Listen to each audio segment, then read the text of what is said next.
সবার মন থেকে উঠে গেছি, এখন আল্লাহ উঠাই নিলেই শান্তি।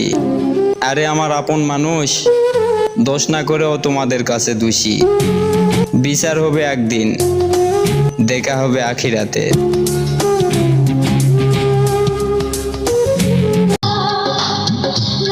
আমার ভিডিও যদি আপনাদের ভালো লাগে তাহলে ছোট্ট করে একটা কমেন্ট করেন, প্রত্যেকটা কমেন্টে রিপ্লাই দিয়ে আসবো।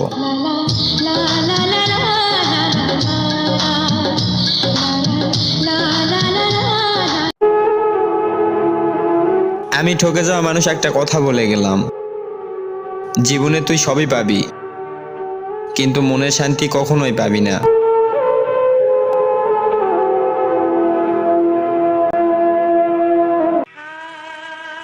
মার কথাই ঠিক ছিল, বাজান জীবনে সব করিস কিন্তু কোনো মেয়ের পাল্লায় পড়িস না, বেঁচে থাকার ইচ্ছাটাই হারিয়ে ফেলবি।